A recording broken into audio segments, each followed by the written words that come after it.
बैठे हुए थे, हमें पता चला कि पुलिस आ गई है बाहर।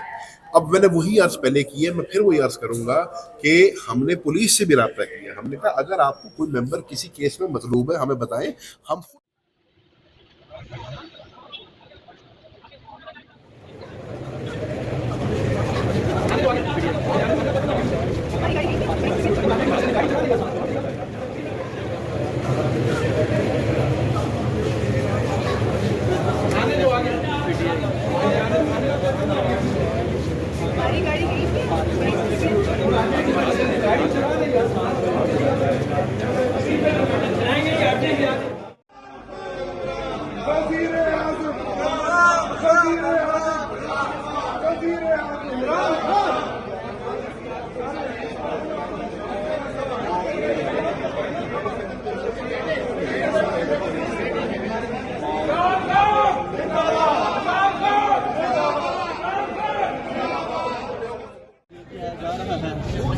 आप ये देख सकते हैं, ये मनाज़र है इस टाइम पार्लियामेंट के।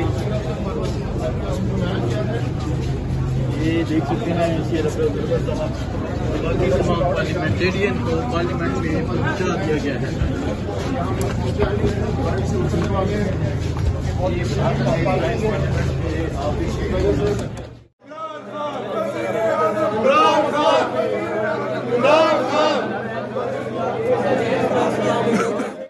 गिरफ्तारी दे देते हैं।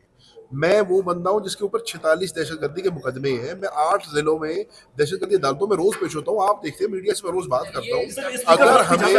अगर हमें गिरफ्तारी से डर होता तो हम दहशतगर्दी कोर्टों में जरूर जाते हैं, ना जाते। मसला वो नहीं था। मसला ये था कि हम चाहते थे कि पार्लियामान के अंदर कोई ऐसी हरकत ना हो। अब हम अल्लाह जानता है हमारे वहमो गुमान में भी नहीं था, हमने कभी सोचा नहीं था कि ऐवान के अंदर कोई घुस आएगा। इसका सलूशन है। मेरी अर्ज ये है कि इसके रूट कॉज तक जाएं और जो इसका हकीकी मानों में सलूशन है वो दरकार है। हमें उसके ऊपर हुकूमत को, अपोजिशन को, हर मेंबर ऑफ पार्लियामेंट को अपना रोल अदा करना होगा। हम बतौर अपोजिशन अपना रोल अदा करने को तैयार हैं। स्पीकर के सामने आपने अपना सारा मुद्दा रखा है। ये ताकत जो है देने को तैयार है कि वो इसके लिए फैसला करें और पार्टियों से बालातर हो, मेंबरों के लिए और मेंबरों से बढ़कर इस अवाम के तकद्दुस को बहाल करने के लिए वो अपना। अच्छा, आपकी स्पीकर साहब से जो है वो अभी बात हुई है, आपने तमाम जो तहफ़्फ़ुज़ात हैं अपने उनके सामने रखे हैं, किन अल्फाज में रखे हैं, उनकी तरफ से रद्द-ए-अमल क्या था? हमने स्पीकर साहब को सारे हक़ाइक़ बयान किए, क्योंकि जो हमारे ज़ाहिर हमारे पास ना मीडिया थी ना वो था, लेकिन जो हमने सुनाया या लोगों से बताया, जो फ्लोर द हाउस पे तकारीर की जा रही थी उनमें शायद हक़ाइक़ सही तरह बयान नहीं हो रहे थे या उनको पता नहीं था। ये तो वो इंफॉर्मेशन मिनिस्टर साहब बता सकते हैं। मैंने अता तारा साहब का बयान सुना जिसमें उन्होंने कहा कि जी ऐवान के अंदर से किसी को नहीं गिरफ्तार किया गया, और IG साहब का बयान सुना जिसमें IG साहब फरमा रहे थे कि हमने जो भी एक्शन लिया वो स्पीकर साहब की मौजूदगी में लिया। स्पीकर साहब से जब बात हुई ऑब्वियसली हक़ाइक़ सामने आए, हमने अपना मौक़िफ़ रखा है। मैं फिर कोई आपसे बात कर रहा हूँ, जो इक़दामात किए उस पर मुतमईन है। निहायत ही मुद्दबाना गुजारिश ये है कि इस वक्त हम जितना कम बोलें उतना बेहतर है।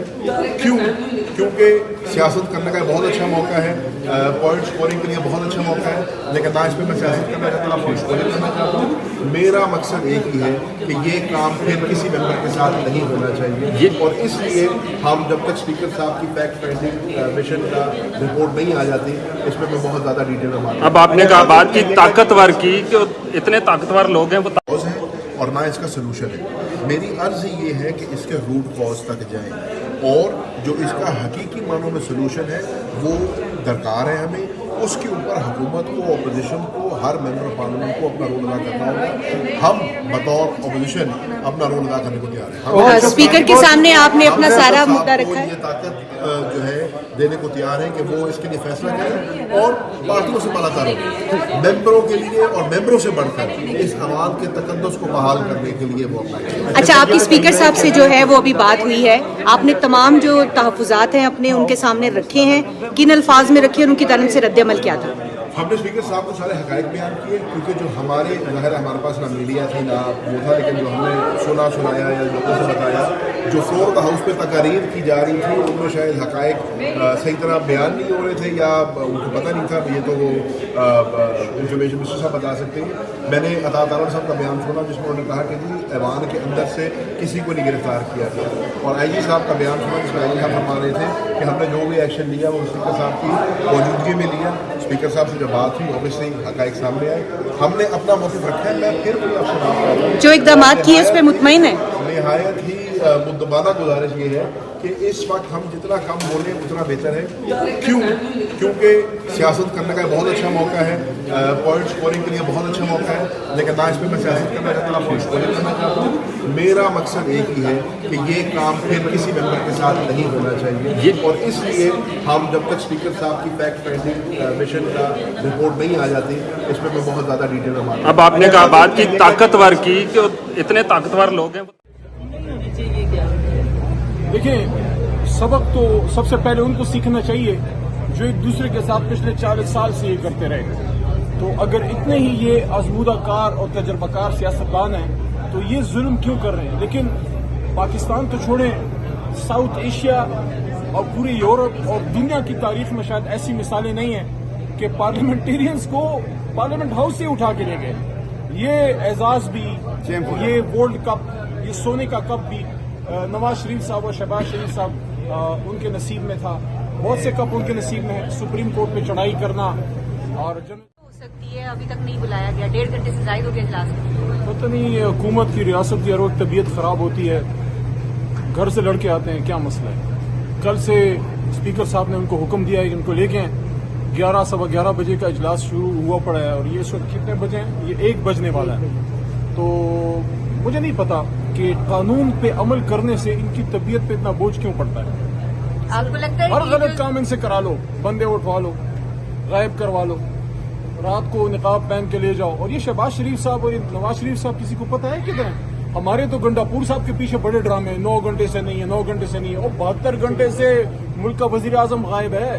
आपके पार्लियामेंट हाउस से बंदे उठा दिए गए, तुसी किथे हो शहबाज शरीफ साहब, इथे हो। जिस ऐवान ने आपको वजीर आजम की इज्जत दी है, हालांकि फॉर्म 47 से ही सही, उधर आके बताओ, न वो आ रहे हैं। और वजीर दाखिला साहब तो ऐसे गायब हुए हैं जैसे इस मुल्क में कोई वजीर दाखिला ही नहीं है।